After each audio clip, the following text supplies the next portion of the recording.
Are you considering buying your first house in California? Are you looking for some first-time homebuyer tips or mistakes to avoid? Well, that's what we're talking about today, so stay tuned. Hi, I'm Teresa Wellman with HomeownerExperience.com, a local San Jose, California realtor. Today we're going to go into the top 10 mistakes I see first-time homebuyers making because I want to help you avoid those mistakes and have a great experience buying your first house. So let's go ahead and get started right away. Number 1, viewing properties without being financially qualified. And what I mean by that is by talking to a bank or a lender. I don't mean running an online calculator to see if you think you can make the payment. Because you know what? There's a lot of factors that go into a bank lending you money, and it's really important you talk to a bank to understand how much they're willing to lend you. You may have a budget in mind, and it may not be practical actually for your qualifications. There's things like down payment amount, credit score, shifts in the market, and the size of loan that you are going to be needing in order to compare all these different factors and decide what's the best loan for you and how much can you actually qualify. So don't go looking for homes without actually really talking to a bank. It's okay to start your research, of course, but don't step into a home until you really know. Don't tease yourself. Point number 2, I already alluded to. First-time homebuyers don't research areas before they go out shopping.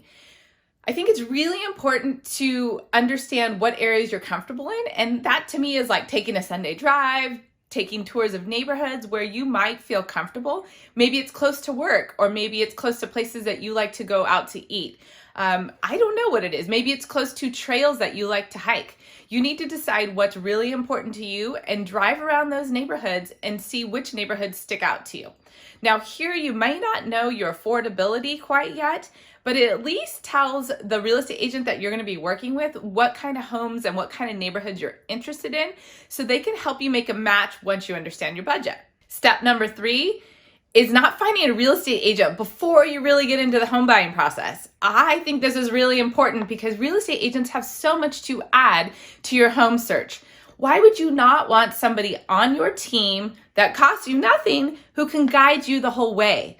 Gosh, it really makes sense to make a relationship here with an agent to be your friendly guide through the process. An agent is going to guide you step by step and help represent your best interest. So really finding the right agent first in the beginning of your search is really important.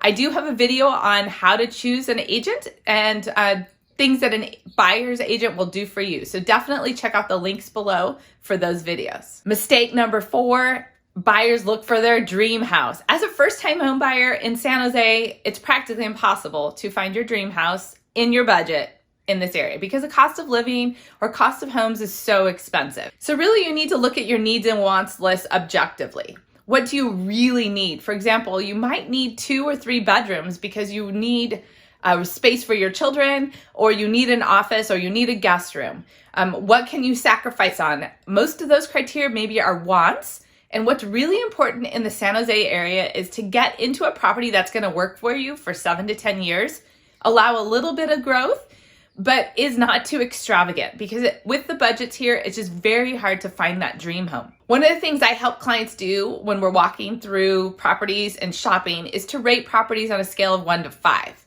If you find a 3.5 or 4 that you can afford, that's probably one you're going to end up with because it takes time and money and customizations to make that property really your dream home.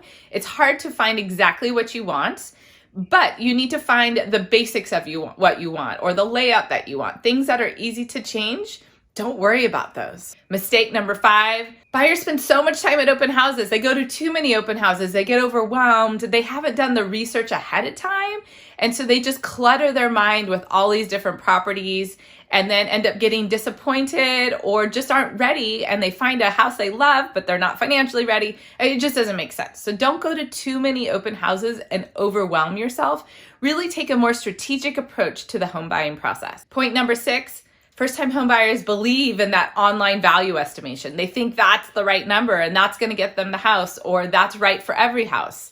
I'm here to tell you, no. Real estate professionals can really help you. There's so many different features in a property that help come up with the value.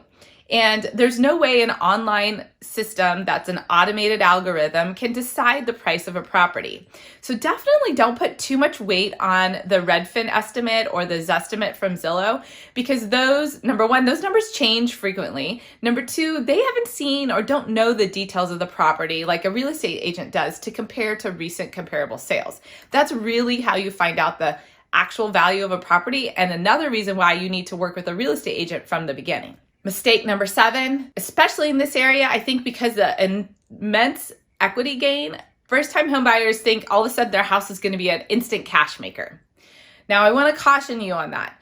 We don't know. The market goes up and down. It even goes up and down seasonally. You should not be buying a house just to make cash on your investment. Buying a home has so many other reasons that are important financially and emotionally. And you really need to consider if now is the right time for you to make that move before you buy a house. Don't buy it just for gain of equity. Mistake number 8, you underestimate your expenses. Number 1, there's down payment. Yes, and 20% down payment is great and best to avoid fees, but it's not necessary. But there are things like loan closing costs and appraisal and credit reports and all those items that are costs that go into buying a house up front. And then there are costs once you're in the house that maybe you're not thinking about, like homeowners insurance and property insurance and different fees like maintenance. Do you have enough cash flow to be comfortable with all of those different things? Really take a serious financial look at your goals for home purchase and decide what's going to work for you long term. Mistake number 9. First-time home buyers kind of flail around. They don't know what's the next step. They don't know where they're headed in the direction or what the end game or even the timeline sometimes. They are just overwhelmed. And I will tell you that is very difficult emotionally and mentally to not know the process. I think it's really important you do your research ahead of time.